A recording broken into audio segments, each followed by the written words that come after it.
Hello friends, welcome back to our channel. ಹೇಗಿದ್ದೀರಾ ಎಲ್ಲರೂ ಚೆನ್ನಾಗಿದ್ದೀರಾ ಅಂತ ಅಂದ್ಕೊಂಡಿದ್ದೀನಿ ಫ್ರೆಂಡ್ಸ್. ನನ್ನ ಚಾನಲ್ಗೆ ಯಾರಾದರೂ ಸಬ್ಸ್ಕ್ರೈಬ್ ನೋಡ್ತಾ ಇದ್ದರೆ ದಯವಿಟ್ಟು ಸಬ್ಸ್ಕ್ರೈಬ್ ಮಾಡ್ಕೊಂಡು ನೋಡಿ ಅಂತ ಹೇಳ್ತಾ ಇವತ್ತಿನ ವೀಡಿಯೋನ ಶೇರ್ ಮಾಡ್ತಾಯಿದ್ದೀನಿ. ಸೊ ವೀಡಿಯೋನ ಪೂರ್ತಿ ಕಂಪ್ಲೀಟಾಗಿ ವಾಚ್ ಮಾಡಿ ಒಂದಷ್ಟು ಇನ್ಫಾರ್ಮೇಷನ್ ಜೊತೆಗೆ ಇವತ್ತಿನ ವೀಡಿಯೋ ಸ್ಟಾರ್ಟ್ ಮಾಡ್ತಾಯಿದ್ದೀನಿ. ಓಕೆ ಫ್ರೆಂಡ್ಸ್, ವಿಡಿಯೋನ ಪೂರ್ತಿ ಕಂಪ್ಲೀಟಾಗಿ ವಾಚ್ ಮಾಡಿ. ಇವತ್ತು ಶುಕ್ರವಾರ. ಸೊ ಶುಕ್ರವಾರ ಆ್ಯಸ್ ಯೂಶುವಲ್ ಬೆಳಗ್ಗೆನೇ ಬೇಗ ಎದ್ದು ಪೂಜೆ ಎಲ್ಲನೂ ಮುಗಿಸಿದ್ದಾಯಿತು. ಸೊ ಪೂಜೆ ಅಂತೂ ಇವತ್ತು ತುಂಬ ಚೆನ್ನಾಗಿತ್ತು. ಸಿಂಪಲ್ಲಾಗಿದ್ದರೂ ಕೂಡ ಒಂದು ರೀತಿ ಕಳೆ ಇತ್ತು ಅಂತ ಹೇಳ್ಬೋದು ಇವತ್ತಿನ ಪೂಜೆಯಲ್ಲಿ. ಸೊ ನೋಡ್ತಾ ಇರಿ ಹೇಗಿದೆ ಅಂತ ಹೇಳ್ಬಿಟ್ಟು. ಇನ್ನೂ ಒಂಥರ ಬೆಳಗ್ಗೆನೇ ದೇವ್ರ ಮನೆಯಲ್ಲಿ ಪೂಜೆ ಮಾಡಿಬಿಟ್ರೆ ಇಡೀ ದಿನ ಒಂದು ರೀತಿ ಪಾಸಿಟಿವಿಟಿ ಇರುತ್ತೆ, ಒಂದು ರೀತಿ ಚೆನ್ನಾಗಿ ಅನ್ನಿಸ್ತಾ ಇರುತ್ತೆ, ಏನೋ ಒಂದು ರೀತಿ ಖುಷಿಯಾಗಿರುತ್ತೆ. ಹಾಗೆಯೇ ಇಡೀ ದಿನ ನಾವು ಕೂಡ ಆ್ಯಕ್ಟಿವ್ ಆಗಿ ಇರ್ತೀವಿ. ಏನೋ ಒಂದು ರೀತಿ ಖುಷಿ ದೇವ್ರ ಮನೆಯಲ್ಲಿ. ಸೊ ದೇವ್ರ ಮನೆ ಈ ರೀತಿ ಕಳ್ಕಳಿಯಾಗಿತ್ತು ಅಂದರೆ ನೋಡೋಕೆ ಒಂಥರ ಖುಷಿ ಆಗುತ್ತೆ. ಅದೇ ಏನಾದರೂ ದೀಪ ಹಚ್ಚಿಲ್ಲ ಅಂತಂದರೆ ಏನೋ ಒಂದು ರೀತಿ ಅವತ್ತಿನ ದಿನವೇ ಚೆನ್ನಾಗಿಲ್ವೇನೋ ಅಂತ ಅನಿಸ್ಬಿಡುತ್ತೆ, ಆ ರೀತಿ ಇರುತ್ತೆ. ಸೊ ಇವತ್ತಂತೂ ನೋಡ್ತಾ ಇದ್ರೇ ಒಂದು ರೀತಿ ತುಂಬ ಖುಷಿ ಆಗ್ತಾಯಿತ್ತು ನನಗೆ. ಜಾಸ್ತಿ ಗ್ರ್ಯಾಂಡ್ ಅಂತ ಏನಿಲ್ಲ, ಸಿಂಪಲ್ ಪೂಜೆನೇ, ನಾರ್ಮಲಾಗಿ ಯಾವಾಗಲೂ ಶುಕ್ರವಾರ ಹೇಗೆ ಪೂಜೆ ಮಾಡ್ತೀನಿ ಅದೇ ಥರನೇ ಮಾಡಿರೋದು. ಆದರೂ ಏನೋ ಒಂಥರ ಮನಸ್ಸಿಗೆ ನೆಮ್ಮದಿ ಅನ್ನೋ ಥರ ಇತ್ತು ಇವತ್ತಿನ ಪೂಜೆ ಅಂತಲೇ ಹೇಳ್ಬೋದು. ಹಾಗೆಯೇ ಸಾಂಬ್ರಾಣಿ ನಾನು ಯಾವಾಗಲೂ ತೆಂಗಿನಕಾಯಿ ಇದರಲ್ಲಿ ಹಾಕ್ತಾಯಿದ್ದೆ, ಆದರೆ ಇವತ್ತು ಟೈಮ್ ಆಗೋಗಿತ್ತು. ಅದಕ್ಕೋಸ್ಕರ ಇದೆ ಸಾಂಬ್ರಾಣಿ ರೆಡಿಮೇಡ್ ಇತ್ತಲ್ವ, ಅದನ್ನೇ ಸಾಂಬ್ರಾಣಿನ ಹಾಕಿದ್ದೀನಿ. ಸೊ ಈ ರೀತಿ ಸಾಂಬ್ರಾಣಿ ಮನೇಲಿ ಹಾಕೋದ್ರಿಂದ ಒಂದು ರೀತಿ ಮನೆಯಲ್ಲಿರೋ ಅಂತಹ ದುಷ್ಟಶಕ್ತಿಗಳೆಲ್ಲನೂ ಹೋಗುತ್ತೆ ಅಂತ ಒಂದು ನಂಬಿಕೆ ಅಲ್ವ. ಸೊ ಆಗಿನ ಕಾಲದಿಂದ ನಮ್ಮ ದೊಡ್ಡವರು, ನಮ್ಮ ಹಿರಿಯರೆಲ್ಲ ಇದನ್ನು ಪಾಲನೆ ಮಾಡ್ಕೊಂಡು ಬಂದಿದ್ದಾರೆ. ಸೊ ನಾನು ಕೂಡ ಚಾಚು ತಪ್ಪದೆ ಇದನ್ನು ಪ್ರತಿ ವಾರವೂ ಮಾಡ್ತೀನಿ ಮನೆಯಲ್ಲಿ. ಸೊ ಅದೇ ಒಂದು ರೀತಿ ಚೆನ್ನಾಗಿ ಅನಿಸುತ್ತೆ. ನಮ್ಮ ಮನೆಯಲ್ಲಿ ಅಂದರೆ ಎಸ್ಪೆಷಲಿ ದೇವ್ರ ಮನೆ ತುಂಬ ಜನಕ್ಕೆ ಇಷ್ಟ ನಮ್ಮ ಮನೇಲಿ ಇರೋವಂಥದ್ದು. ಹಾಗೆಯೇ ದೇವ್ರ ಫೋಟೋ ಬಗ್ಗೆ ತುಂಬ ಜನ ಕೇಳ್ತಾ ಇರ್ತೀರ, ಎಲ್ಲಿ ತೊಗೊಂಡ್ರಿ ಏನು ಅಂತ. ಈ ದೇವ್ರ ಫೋಟೋ ಬಂದು ನಮ್ಮ ಮನೆ ಗೃಹಪ್ರವೇಶ ಟೈಮಲ್ಲಿ ತೊಗೊಂಡಿದ್ದು. ಆಲ್ಮೋಸ್ಟ್ 4 ವರ್ಷ ಆಗಿದೆ, ಏನೂ ಕೂಡ ಪ್ರಾಬ್ಲಮ್ ಆಗಿಲ್ಲ ನೋಡಿ. 4 ವರ್ಷದಿಂದನೇ ಚೆನ್ನಾಗೇ ಓಡ್ತಾ ಇದೆ. ಲೈಟಿಂಗ್ಸು ಅಷ್ಟೇ, ಏನು ಪ್ರಾಬ್ಲಮ್ ಆಗಿಲ್ಲ, ಚೆನ್ನಾಗಿ ಬಂದಿದೆ. ಹಾಗೆಯೇ ಒಳಗಡೆ ದೇವ್ರ ಮನೆಯಲ್ಲಿ ಅದು ಫೋಟೋಸ್ ಎಲ್ಲನೂ ಏನು ಬೆಳ್ಳಿದ ಅಂತ ಕೇಳಿದ್ರಿ. ಸೊ ಬೆಳ್ಳಿದೇನಲ್ಲ, ಅದು ಕೋಟೆಡ್ ಅಷ್ಟೇನೆ. ಸೊ ಆವಾಗ 2000 ರೂಪೀಸ್ ಏನೋ ಕೊಟ್ಟಿದ್ವಿ ಮನೆ ಗೃಹಪ್ರವೇಶಕ್ಕೆ ಅಂತಲೇ ತೊಗೊಂಡಿದ್ದ ಟೈಮಲ್ಲಿ. ಚೆನ್ನಾಗಿದೆ. ಹಾಗಾಗಿ ಎಲ್ಲಿ ತೊಗೊಂಡ್ರಿ ಅಂತೆಲ್ಲ ಕೇಳ್ತಾಯಿದ್ರಿ. ನಾವು ತೊಗೊಂಡಿದ್ದು ಹೊಸಕೋಟೆಯಲ್ಲಿ. ಓಕೆ, ಇದಾಗಿತ್ತು. ಇದೆಲ್ಲ ಇವತ್ತು ಶುಕ್ರವಾರದ ವ್ಲಾಗು. ಹಾಗೆಯೇ ಇವತ್ತು ತುಪ್ಪ ಮಾಡೋಣ ಅಂತ ಹೇಳಿಬಿಟ್ಟು ಸೊ ತುಪ್ಪ ಕೂಡ ಇವತ್ತೇ ರೆಡಿ ಮಾಡ್ತಾಯಿದ್ದೀನಿ. ಒಂದಷ್ಟು ಕೆನೆ ಎತ್ತಿಟ್ಟಿದ್ದೆ, ಫುಲ್ಲು ಆಲ್ಮೋಸ್ಟ್ ಒಂದು 15 ಡೇಸ್ 20 ಡೇಸ್ ಆಗಿತ್ತು. ನಾನು ತೊಗೊಳ್ಳೋದು ಬಂದುಬಿಟ್ಟು ನಂದಿನಿ ಫುಲ್ ಕ್ರೀಮ್ ಮಿಲ್ಕ್ ಬರುತ್ತಲ್ಲ, ಏನದು ಆರೆಂಜ್ ಪ್ಯಾಕೆಟು, ಆ ಒಂದು ಪ್ಯಾಕೆಟ್ನ ತೊಗೊಂಡ್ರೆ ತುಂಬಾ ಚೆನ್ನಾಗಿ ಕೆನೆ ಬರುತ್ತೆ ಅದರಲ್ಲಿ. ಹಾಗಾಗಿ ಇನ್ನೂ ಚೆನ್ನಾಗಿ ಕೆನೆ ಬರಬೇಕಂದ್ರೆ ಏನು ಮಾಡಬೇಕು ಅಂದರೆ ಹಾಲನ್ನು ರಾತ್ರಿ ಅಂದರೆ ಸಾಯಂಕಾಲ ತರ್ತೀವಲ್ವ, ತಂದಮೇಲೆ ಹಾಲನ್ನು ಕಾಯಿಸ್ಬಿಟ್ಟು ಫ್ರಿಜ್ಜಲ್ಲಿ ಎತ್ತಿಟ್ಬಿಡಬೇಕು. ಸೊ ಬೆಳಗ್ಗೆ ಅಷ್ಟೊತ್ತಿಗೆ ತುಂಬ ತಿಕ್ಕಾಗಿ ಕೆನೆ ಬಂದಿರುತ್ತೆ. ಸೊ ಆ ಕೆನೆನ ನಾವು ಒಂದು ಬಾಕ್ಸಲ್ಲಿ ಹಾಕಿ ಸ್ಟೋರ್ ಮಾಡಬೇಕು. ಒಂದು ಬಾಕ್ಸಲ್ಲಿ ಹಾಕಿ ಸ್ವಲ್ಪ ಮೊಸರು ಹಾಕಬೇಕಾದ್ರೆ ಬಾಕ್ಸಲ್ಲಿ. ಆಮೇಲೆ ಕೆನೆನ ಪ್ರತಿದಿನ ನಾವು ಸ್ಟೋರ್ ಮಾಡ್ತಾ ಬಂದರೆ ಒಂದು 15 ಡೇಸ್ ಅಥವಾ ಒಂದು 20 ಡೇಸ್ಗೆಲ್ಲ ನಮಗೆ ಇಷ್ಟು ಬೆಣ್ಣೆ ಅಂತ ಸಿಗುತ್ತೆ. ಅದರಿಂದ ನಾವು ತುಪ್ಪ ಕಾಯಿಸ್ಕೋಬೋದು.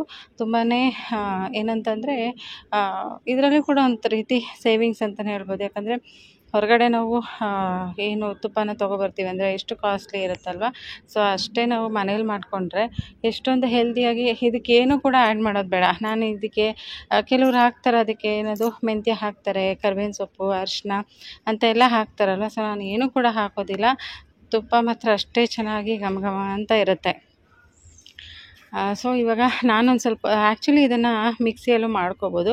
ಸೊ ಮಿಕ್ಸಿಯಲ್ಲಿ ಮಾಡ್ಕೋಬೇಕಾದ್ರೆ ಕೋಲ್ಡ್ ವಾಟರ್ ಅಂದರೆ ಫ್ರೀಝರಲ್ಲಿ ಇರುತ್ತಲ್ಲ ನೀರು, ಆ ನೀರನ್ನು ಹಾಕ್ಕೊಂಡು ನಾವು ಬೆಣ್ಣೆ ತೆಗಿಬೇಕು. ಇಲ್ಲ ಅಂತಂದರೆ ಬೆಣ್ಣೆ ಬರೋದಿಲ್ಲ. ಹಾಗಾಗಿ ಸ್ವಲ್ಪ ನಾನು ಹಾಕಿದೆ ಮಿಕ್ಸಿಗೆ. ಆ್ಯಕ್ಚುಲಿ ಫಸ್ಟು ಮಿಕ್ಸಿಯಲ್ಲಿ ಮಾಡಿದೆ, ಆಮೇಲೆ ಸ್ವಲ್ಪ ಜಾಸ್ತಿನೇ ಆಗೋಗಿತ್ತು, ಸ್ವಲ್ಪ ಕೆನೆ ಜಾಸ್ತಿ ಬಂದಿತ್ತು ಈ ಸಲ.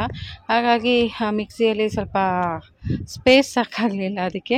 ಅದಕ್ಕೆ ನಾನು ಸರಿ ಆಯಿತು ಮಡಿಕೆಯಲ್ಲೇ ಮಾಡೋಣ ಅಂತ ಹೇಳ್ಬಿಟ್ಟು ಒಂದು ಪಾತ್ರೆ ತಗೊಂಡು ಅದರಲ್ಲಿ ಈ ರೀತಿ ಮಜ್ಜಿಗೆ ಕಡಿತೀವಲ್ಲ ಆ ರೀತಿ ಮಜ್ಜಿಗೆ ಕಡಿತಾನೇ ಇರಬೇಕು.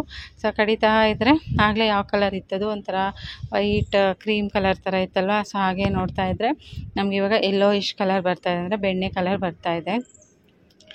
ಸೊ ನಾನೇ ಮಾಡೋಕ್ಕಾಗಲ್ಲ ಅಂತ ಹೇಳಿ ವಿನಯ್ ವಿಜಯ್ಗೂ ಕರೆಸ್ಬಿಟ್ಟು ಅವ್ರಿಗೂ ಒಂದೊಂದು ಸ್ವಲ್ಪ ಹೇಳ್ತಾ ಇದ್ದೆ, ಅವರು ಒಂದು ಸ್ವಲ್ಪ ತಿರುಗಿಸಿ ಅಂತ ಹೇಳ್ಬಿಟ್ಟು. ಯಾಕಂದರೆ ತುಂಬ ಇದಕ್ಕೆ ಒಂದು ಸ್ವಲ್ಪ ಟೈಮ್ ಹಿಡಿಯುತ್ತೆ, ಅದಕ್ಕೆ ಅವ್ರ ಹೆಲ್ಪು ಕೂಡ ತೊಗೊಂಡೆ. ಸೊ ವಿನಯ್ ವಿಜಯ್ಗೆ ಹೇಳಿಬಿಟ್ಟು ಅವರು ಒಂದೊಂದು ಸ್ವಲ್ಪ ಹೊತ್ತು ಮಾಡ್ತಾಯಿದ್ರು, ಇದೇ ಥರನೇ ಮಜ್ಜಿಗೆ ಕಡಿತಾಯಿದ್ರು. ಆಮೇಲೆ ಮಜ್ಜಿಗೆ ಕಡಿತಾ ಬೆಣ್ಣೆ ನೋಡಿ ಎಷ್ಟು ಚೆನ್ನಾಗಿ ಬರ್ತಾಯಿದೆ. ಸೊ ಈ ಬೆಣ್ಣೆನ ನಾವು ಹಾಗೇ ಎತ್ತಿಟ್ಕೊಂಡು ಬೆಣ್ಣೆ ಯೂಸ್ ಮಾಡ್ಕೋಬೇಕು ಅಂದರೆ ತಗೊಬೋದು. ಬೆಣ್ಣೆ ಬೇಡ ತುಪ್ಪ ಬೇಕು ಅಂತಂದರೆ ಸೊ ಇದನ್ನು ಕಾಯಿಸಿ ನಾವು ತುಪ್ಪ ಕೂಡ ಮಾಡ್ಕೊಬೋದು. ನಮ್ಮ ಮನೆಯಲ್ಲಿ ಹೊರಗಡೆ ತಂದಿರೋ ತುಪ್ಪಕ್ಕಿಂತ ಮನೇಲಿ ಮಾಡಿರೋ ತುಪ್ಪನೇ ಜಾಸ್ತಿ ಇಷ್ಟಪಡ್ತಾರೆ. ಹಾಗಾಗಿ ಆದಷ್ಟು ನಾನು ಇದನ್ನು ಮನೇಲೇ ಮಾಡ್ಕೊಳ್ತೀನಿ. ನಾವು ಹೇಗಿದ್ದರೂ ಡೈಲಿ ಹಾಲು ತೊಗೊತೀವಲ್ವ, ಹಾಲು ತೊಗೊತೀವಿ, ಅದ್ರ ಜೊತೆಗೆ ಒಂದು ಸ್ವಲ್ಪ ಈ ರೀತಿ ಕೆನೆ ಎಲ್ಲ ಎತ್ತಿಟ್ಬಿಟ್ರೆ ನೋಡಿ ಎಷ್ಟು ತಿಕ್ಕಾಗಿ ಬೆಣ್ಣೆ ಬಂದಿದೆ ಅಂತ. ಸ್ವಲ್ಪ ಇರಬೇಕಾದ್ರೆ ನಾವು ಮಿಕ್ಸಿಯಲ್ಲೇ ಮಾಡ್ಕೊಬೋದು. ಐಸ್ ಕ್ಯೂಬ್ಸು ಸ್ವಲ್ಪ ಐಸ್ ಕೋಲ್ಡ್ ವಾಟರೆಲ್ಲ ಹಾಕಿ ನಾವು ಈ ಥರ ಬೆಣ್ಣೆನ ಕಡ್ಕೊಂಡ್ರೆ ತುಂಬ ಚೆನ್ನಾಗಿ ಬರುತ್ತೆ. ಸೊ ನನಗಂತೂ ಈ ಮಜ್ಜಿಗೆ ಕಡಿಬೇಕಾದ್ರೆ ಬೆಣ್ಣೆ ಬರುತ್ತೆ ನೋಡಿ, ಆವಾಗ ನಾನೇನು ಮಾಡ್ತೀನಿ ಅಂದರೆ ಇದನ್ನೆಲ್ಲ ಒಂದು ಸ್ವಲ್ಪ ಎತ್ತಿಟ್ಬಿಡ್ತೀನಿ ತುಪ್ಪ ಕಾಯಿಸೋದಕ್ಕೆ. ಆಮೇಲೆ ಇನ್ನೊಂದು ಸ್ವಲ್ಪ ಅದರಲ್ಲೇ ಉಳಿದಿರುತ್ತಲ್ಲ ಅದನ್ನು ಮತ್ತೆ ಒಂದು ಸ್ವಲ್ಪ ಕಡಿದ್ಬಿಟ್ಟು ಅದಕ್ಕೆ ಒಂದು ಸ್ವಲ್ಪ ಉಪ್ಪು ಹಾಕ್ಬಿಟ್ಟು ಅದರಲ್ಲಿರೋ ಬೆಣ್ಣೆನ ತಿಂತೀನಿ. ಆವಾಗ ಅದು ಸಾಲ್ಟೆಡ್ ಬಟರ್ ಆಗುತ್ತಲ್ವ, ನಂಗೆ ಅದು ತುಂಬಾ ಇಷ್ಟ ಬಟರು. ಹಾಗಾಗಿ ಈ ರಾಗಿ ರೊಟ್ಟಿ ಅಕ್ಕಿ ರೊಟ್ಟಿ ಎಲ್ಲ ಮಾಡಿದಾಗ ಬೆಣ್ಣೆ ಹಾಕ್ಕೊಂಡು ತಿಂತಾಯಿದ್ರಂತೂ ತುಂಬಾ ಚೆನ್ನಾಗಿರುತ್ತೆ. ಸೊ ಇವಾಗ ತುಂಬ ಮನೇಲಿ ಕೂಡ ಖಾಲಿಯಾಗಿತ್ತು ಅಂತ ಹೇಳಿ ಮಾಡಿಬಿಡೋಣ ಇವತ್ತು ಅಂತ. ಆ್ಯಕ್ಚುಲಿ ಇದನ್ನು ನಾನು ರಾತ್ರಿ ಹೊತ್ತೇ ಮಾಡೋದು, ನೈಟಲ್ಲಿ ಮಾಡಿಟ್ಬಿಡ್ತೀನಿ. ಇವತ್ತು ಬೆಳಗ್ಗೆನೇ ತೊಗೊಂಡ್ಬಿಟ್ಟೆ ಮಾಡಿಟ್ಬಿಡೋಣ ಅಂತ ಹೇಳಿ. ಆ್ಯಕ್ಚುಲಿ ಇದು ನೆನ್ನೆ ಗುರುವಾರ ಮಾಡಿದ್ದಂಥದ್ದು. ನೋಡ್ತಾ ಇದ್ದೀರಲ್ಲ ಏನು ಸಖತ್ತಾಗಿ ಬೆಣ್ಣೆ ಬಂದಿದೆ ಅಂತ. ಸೊ ಈಗ ಬೆಣ್ಣೆ ಎಲ್ಲ ಆಗಿದೆ, ಇನ್ನೊಂದು ಸ್ವಲ್ಪ ಕಡಿದ್ಬಿಟ್ಟು ಆಮೇಲೆ ಬೆಣ್ಣೆ ಅಂತ ತೆಗೆದುಬಿಟ್ಟು ತುಪ್ಪನ ಕಾಯಿಸ್ಕೊಳ್ಳೋಣ. ಸೊ ಅದು ತಿರುಗಿಸ್ಬೇಕಾದ್ರೇ ಘಮ ಘಮ ಅಂತ ಇರುತ್ತೆ ಬೆಣ್ಣೆ ಘಮ. ಹಾಗೆಯೇ ಇದು ಏನು ಮಜ್ಜಿಗೆ ಇರುತ್ತಲ್ವ ಇದ್ರಲ್ಲಿ ಬಂದಿರೋದು, ಅದೇನು ನನಗೆ ಅಷ್ಟು ಇಷ್ಟ ಆಗೋಲ್ಲ ಅದನ್ನ ಕುಡಿಯೋದಕ್ಕೆ. ಅದನ್ನು ಚೆಲ್ಬಿಡ್ತೀನಿ, ನಾನೇನು ಯೂಸ್ ಮಾಡಲ್ಲ ಅದನ್ನು. ಈಗ ಬೆಣ್ಣೆ ಬಂದಿದೆ ಅಲ್ವಾ, ಈಗ ಬೆಣ್ಣೆನ ಒಂದು ಸ್ವಲ್ಪ ತೊಗೊಂಡು ನೀರಿಗೆ ಹಾಕ್ಕೊಳ್ಳೋಣ. ಸೊ ನೀರಲ್ಲಿ ಒಂದು ಸ್ವಲ್ಪ ನೀರಿಗೆ ಹಾಕ್ಕೊಂಡು ಆಮೇಲೆ ವಾಶ್ ಮಾಡಿ ತುಪ್ಪನ ಕಾಯಿಸ್ಕೊಳ್ಳೋ ಅಂಥದ್ದು. ಸೊ ಈಗ ಇನ್ನೊಂದು ಬೌಲ್ ತೊಗೊಂಡಿದ್ದೀನಿ, ಅದರಲ್ಲಿ ಒಂದು ಸ್ವಲ್ಪ ನೀರು ಹಾಕಿಬಿಟ್ಟು ಬೆಣ್ಣೆನ ಅದರೊಳಗಡೆ ಹಾಕ್ತೀನಿ. ಸೊ ನಾವು ಪ್ರೆಸ್ ಮಾಡ್ತಿದ್ದಂಗೆ ಅದರಲ್ಲಿರೋಂಥ ಎಕ್ಸ್ಟ್ರಾ ಮಜ್ಜಿಗೆ ಏನಿರುತ್ತೆ ಅದೆಲ್ಲ ಬಂದುಬಿಡತ್ತೆ. ಸೊ ನಾವು ಈ ಥರ ಪ್ರೆಸ್ ಮಾಡಿ ಬೆಣ್ಣೆನ ತೆಗೆದಿಟ್ಕೋಬೇಕು. ಹಾಗೆಯೇ ಇದು ದೊಡ್ಡ ತಲೆನೋವು ಎಲ್ಲರಿಗೂ ಏನಂದರೆ ಇದನ್ನೆಲ್ಲ ವಾಶ್ ಮಾಡೋದು. ತುಪ್ಪ ಮಾಡ್ತೀವಿ ಬಟ್ ಅದನ್ನೆಲ್ಲ ವಾಶ್ ಮಾಡೋದು ಕಷ್ಟ ಅಂಥೇಳಿ. ಅದು ಕೂಡ ತುಂಬ ಈಸಿನೇ ಫ್ರೆಂಡ್ಸ್, ಜಾಸ್ತಿ ಕಷ್ಟ ಏನಿಲ್ಲ. ಏನಾದರೆ ತುಪ್ಪ ಮಾಡಿರ್ತೀವಲ್ಲ ಅದಾದಮೇಲೆ ಬಿಸಿನೀರನ್ನು ಕಾಯಿಸ್ಕೊಳ್ಳಿ. ಒಂದು ಪಾತ್ರೆಯಲ್ಲಿ ಸ್ವಲ್ಪ ಬಿಸಿನೀರನ್ನು ಕಾಯಿಸ್ಕೊಂಡು ಬಿಸಿನೀರಿಂದ ಸ್ವಲ್ಪ ಒಂದು ಪಾತ್ರೆಗಳನ್ನೆಲ್ಲ ವಾಶ್ ಮಾಡಿದ್ರೆ ಯಾವುದೂ ಇಟ್ಕೊಳ್ಳೋದಿಲ್ಲ, ಕೈಗೆಲ್ಲ ಜಿಡ್ಜಿಟ್ ಆಗೋದಿಲ್ಲ, ಬಂದುಬಿಡುತ್ತೆ. ನೋಡಿ ಎಷ್ಟು ಬೆಣ್ಣೆ ಬಂದಿದೆ ಅಂತ. ಸೊ ಇದು ಆಲ್ಮೋಸ್ಟ್ ಒಂದು 20 ಡೇಸ್ ಕೆನೆ ಎತ್ತಿಟ್ಟಿರೋದಕ್ಕೆ ಇಷ್ಟು ಬೆಣ್ಣೆ ಬಂದಿದೆ. ಸೊ ಇದನ್ನು ಹಾಗೇನೂ ತಿನ್ಬೋದು, ಬಟ್ ನಾವು ಇದರಲ್ಲಿ ತುಪ್ಪನ ಕಾಯಿಸ್ತಾ ಇದ್ದೀವಿ. ಸೊ ನೋಡಿ ಎಷ್ಟು ತುಪ್ಪ ಬಂದಿದೆ ಅಂತ ಹೇಳಿಬಿಟ್ಟು. ಸೊ ಇವಾಗ ಅದನ್ನು ತುಪ್ಪ ಕಾಯಿಸೋದಕ್ಕೆ ಇಡ್ತೀನಿ. ಆ ವೈಟ್ಗಿದೆ ಅಲ್ವಾ, ಅದೆಲ್ಲ ಬ್ರೌನ್ ಕಲರ್ಗೆ ತಿರುಗಬೇಕು ನೋಡಿ. ಈ ಥರ ತಿರುಗಿದ್ರೆ ಆವಾಗ ತುಪ್ಪ ಪರ್ಫೆಕ್ಟಾಗಿ ಬಂದಿದೆ ಅಂತ ಹೇಳ್ಬಿಟ್ಟು ಆವಾಗ ಆಫ್ ಮಾಡಿಬಿಡೋಣ ಸ್ಟವ್. ಜಾಸ್ತಿ ಮಾಡಿಸ್ಕೊಂಡ್ರೆ ಕೂಡ ಅದು ಫುಲ್ಲು ಏನಾಗುತ್ತೆ, ಬ್ರೌನ್ ಕಲರ್ ಆಗಿಬಿಡತ್ತೆ. ನಮಗೆ ಯೆಲ್ಲೋಯಿಶ್ ಕಲರ್ ಬೇಕು ತುಪ್ಪ ಅಂತಂದರೆ ಅಷ್ಟಕ್ಕೆ ಸಾಕು. ಹಾಗೆಯೇ ಇನ್ನೊಂದು ಸ್ವಲ್ಪ ಟೈಮ್ ಇತ್ತು ಅಂತ ಹೇಳಿಬಿಟ್ಟು ಇವತ್ತು ಗಸಗಸೆ ಹಾಲು ಕೂಡ ಮಾಡ್ತಾಯಿದ್ದೀನಿ. ಸೊ ಗಸಗಸೆ ಹಾಲಿಗೆ ನಾನಿಲ್ಲಿ ಒಂದು 2 ಸ್ಪೂನ್ ಗಸಗಸೆ, ಹಾಗೆಯೇ ಗೋಡಂಬಿ, ದ್ರಾಕ್ಷಿ ಇವೆಲ್ಲನೂ ಸ್ವಲ್ಪ ಲೈಟಾಗಿ ಬೆಚ್ಚಗೆ ಮಾಡ್ಕೊಳ್ಳೋಣ ಅಷ್ಟೇ. ಜಾಸ್ತಿ ಇದಕ್ಕೇನು ಫ್ರೈ ಮಾಡೋದೆಲ್ಲ ಏನು ಬೇಡ, ಜಾಸ್ತಿ ಫ್ರೈ ಏನಿಲ್ಲ. ಆ್ಯಕ್ಚುಲಿ ದ್ರಾಕ್ಷಿ ಗೋಡಂಬಿ ಎಲ್ಲ ಹಾಗೇ ಹಾಕ್ಕೋಬೋದು, ಅದೇನು ಗುರ್ಬೆಚ್ಚು ಮಾಡೋದೆಲ್ಲ ಏನಿಲ್ಲ. ಜಸ್ಟ್ ಈ ಗಸಗಸೆನ ಮಾತ್ರ ಒಂದು ಸ್ವಲ್ಪ ಬೆಚ್ಚಗೆ ಮಾಡಿಕೊಂಡ್ರೆ ಸಾಕು. ಇವಾಗ ನಾನೊಂದು ಚಿಕ್ಕದು ಮಿಕ್ಸಿ ಜಾರ್ ತೊಗೊಂಡಿದ್ದೀನಿ, ಅದಕ್ಕೆ ಒಣಕೊಬ್ಬರಿ ಒಂದು ಸ್ವಲ್ಪ ತುರಿದಿಟ್ಟಿದ್ದೆ, ಒಣಕೊಬ್ಬರಿನೂ ಇವಾಗ ಹಾಕ್ಕೊಳ್ತಾ ಇದ್ದೀನಿ ಅದಕ್ಕೆ. ಸೊ ಈಗ ಒಣಕೊಬ್ಬರಿ ಎಲ್ಲ ಹಾಕಿಟ್ಟಿದ್ದೀನಿ. ಇದಕ್ಕೆ ಇವಾಗ ನಾನು ಈ ಒಂದು ಮಿಕ್ಸ್ಚರ್ ಏನಿದೆ ಅಲ್ವಾ, ಗಸಗಸೆ ಹಾಗೆಯೇ ದ್ರಾಕ್ಷಿ ಗೋಡಂಬಿ, ನಮಗೆ ಡ್ರೈ ಫ್ರೂಟ್ಸ್ ಯಾವ್ದು ಬೇಕಾದರೂ ನಾವು ಡ್ರೈ ಫ್ರೂಟ್ಸ್ನ ಹಾಕ್ಕೋಬೋದು. ಇದಕ್ಕೆ ಇನ್ನು ಗೋಡಂಬಿ ಎಲ್ಲ ಹಾಕ್ಕೊಂಡು ಮಾಡಿದ್ರೂ ಚೆನ್ನಾಗಿರುತ್ತೆ.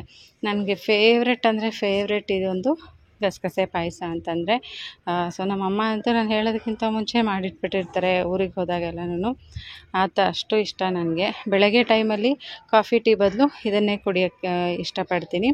ಹಾಗೆಯೇ ಇದಕ್ಕೊಂದೆರಡು ಏಲಕ್ಕಿನ ಹಾಕ್ಕೋತಾ ಇದ್ದೀನಿ. ಇವಾಗ ಇದನ್ನು ಮಿಕ್ಸಿ ಮಾಡ್ಕೊಳ್ಳೋಣ. ಫಸ್ಟು ಹಾಗೆ ಪೌಡ್ರ್ ಮಾಡಿಕೊಂಡು ಆಮೇಲೆ ಒಂದು ಸ್ವಲ್ಪ ನೀರು ಹಾಕ್ಕೊಂಡು ಪೇಸ್ಟ್ ಮಾಡ್ಕೊಳ್ಳೋಣ. ಇದು ಬಂದುಬಿಟ್ಟು ಹೆಸರುಬೇಳೆ ಒಂದು 1/4 ಕಪ್ ಆಗೋಷ್ಟು ಹೆಸರುಬೇಳೆನ ನೆನೆಸಿ ಅಂದರೆ ಕುಕ್ಕರಲ್ಲಿ ಕೂಗಿಸ್ಕೊಂಡಿದ್ದೆ. ಇಷ್ಟ ಆಗಿದೆ ಅದು. ಸೊ ಇದನ್ನು ಚೆನ್ನಾಗಿ ಸ್ಮ್ಯಾಶ್ ಮಾಡಿಕೊಂಡು ಒಂದು ತಪ್ಪಲೆಗೆ ಹಾಕ್ಕೊತಾ ಇದ್ದೀನಿ. ಸೊ ಇದು ಬೇಸಿಗೆಗಾಲದಲ್ಲೆಲ್ಲ ತುಂಬ ಚೆನ್ನಾಗಿರುತ್ತೆ, ತುಂಬ ಹೀಟೆಲ್ಲ ಹೊಡೆದಾಕತ್ತೆ ಅಂತ ಹೇಳ್ತಾರೆ. ಹಾಗಾಗಿ ಬಟ್ ಏನಿದ್ರು ನನಗೆ ಯಾವ ಟೈಮಲ್ಲಾದರೂ ಇದನ್ನು ಕುಡಿಯೋದಕ್ಕೆ ಇಷ್ಟ. ನೆನೆಸ್ಕೊಂಡಾಗೆಲ್ಲ ಮಾಡ್ಕೊತಾ ಇರ್ತೀನಿ. ಇವಾಗ ಇದಕ್ಕೆ ಹಾಲು ಹಾಕ್ಕೊಂಡಿದ್ದೀನಿ. ಅಂದರೆ ಇದು ಕಾಯಿಸಿರೋಂಥ ಹಾಲನ್ನೇ ಹಾಕ್ತಾಯಿದ್ದೀನಿ.